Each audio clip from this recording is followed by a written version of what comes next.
So let's talk more about this from a different angle. Um, so you're saying that brands are changing the way that they're reaching out to consumers. Yes. And at the same time, there is this change in consumer preferences, consumer tastes, and consumption. So I'd like to pick up your brain in terms of what companies, those traditional marketing insights companies are doing. You built many of these. Um, and so traditionally, the approach has been, I have data available. And I can analyze this data and provide value, provide services to brands, to retailers, to CPG companies. But as we saw during this pandemic, with changes in consumer tastes and preferences so fast, you can no longer rely on that historic data. You need human judgment. You need to be at the store, looking at your operations, looking at the purchases that consumers are making on the field at that specific locations, right? Sure. So tell me, how do you see these companies that you work on, your own company, where are you going with the data analysis portion or the data insights? How are you thinking about providing data insights to organizations now, bringing this human judgment element? Sure. You know, what I think is one of the biggest untapped resources of consumer data is simply asking consumers that are already talking to you or that you're adjacent to.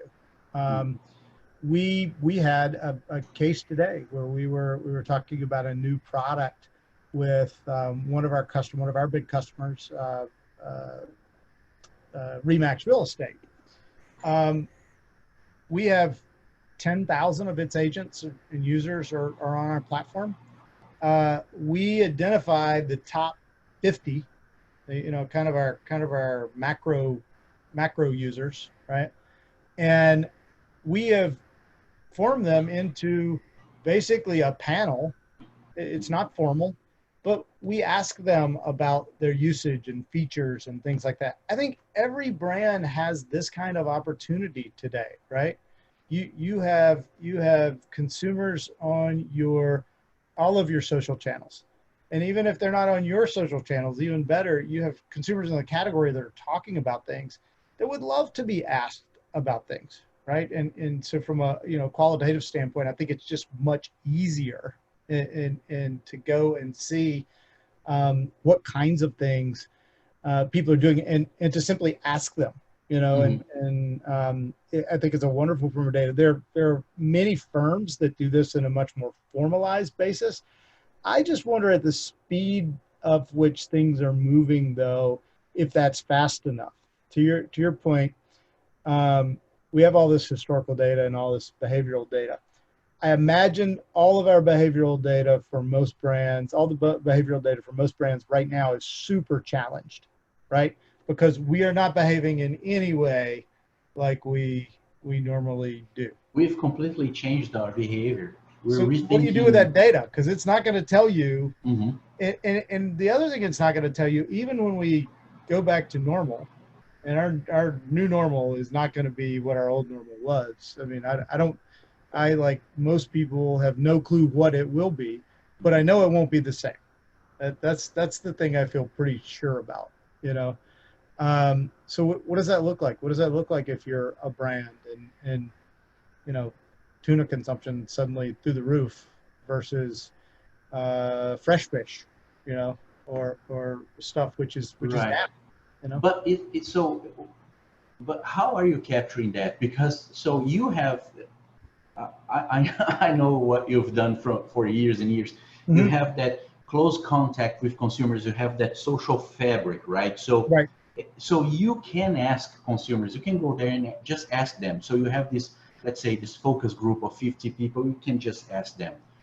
The large organizations, they have that more formal, structured way. It's slightly different. Perhaps it makes them Sure. more difficult for them to react to these dramatic changes that we see.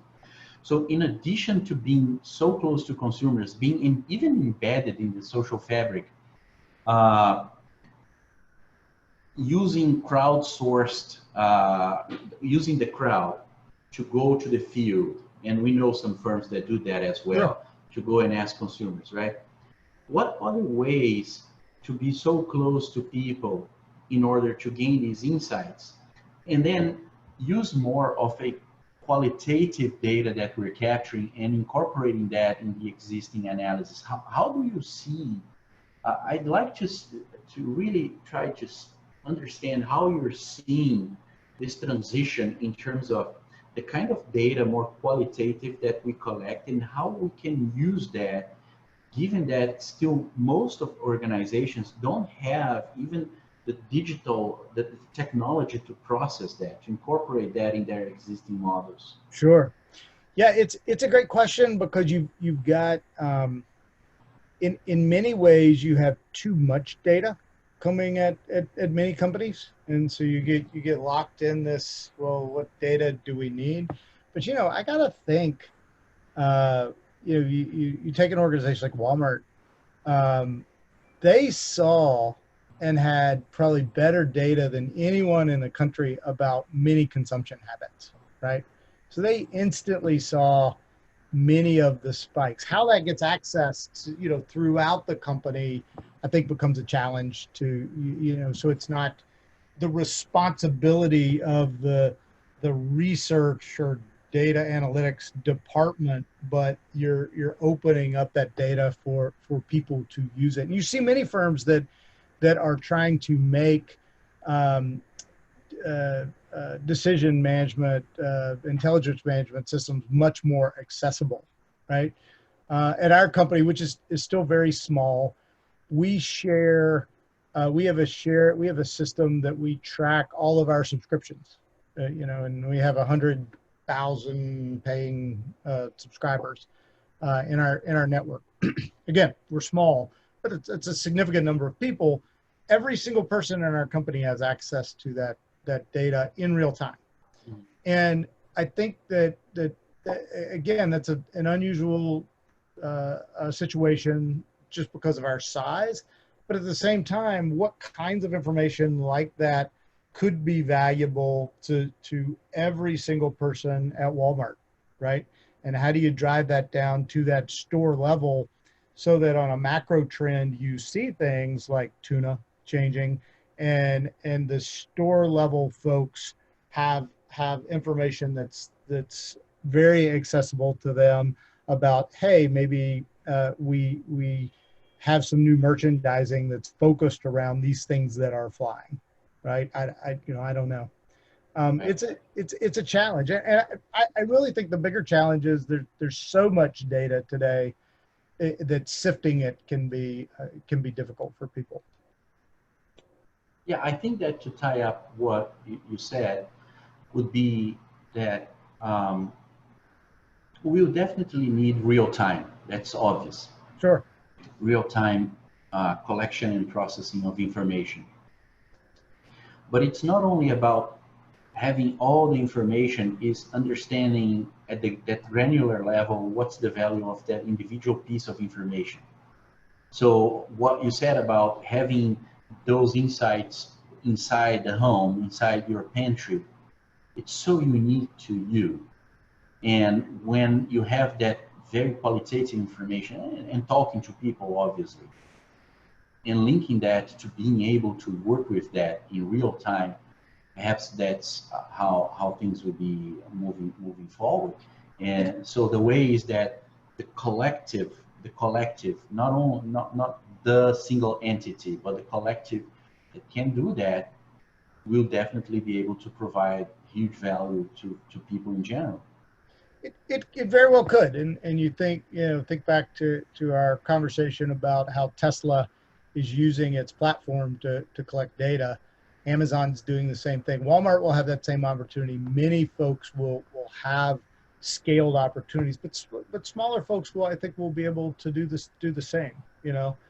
Nike, for instance, and its app has gotten very good. You know, they turned on um, all of their classes and things that people were paying for. They turned that on for free at the beginning of COVID, and probably should leave it for free because it's giving them such great data about what people are actually doing in a physical fitness nature that they can use in their marketing, product design, thinking about consumer changes. You know, people working out more, are they doing less? Are they doing more running and walking? Are they doing more high intensity training? Whatever, right? They can see these trends changing in real time because they've got an integrated platform with I think what you're saying is with the most important part of the supply chain, which is the shopper.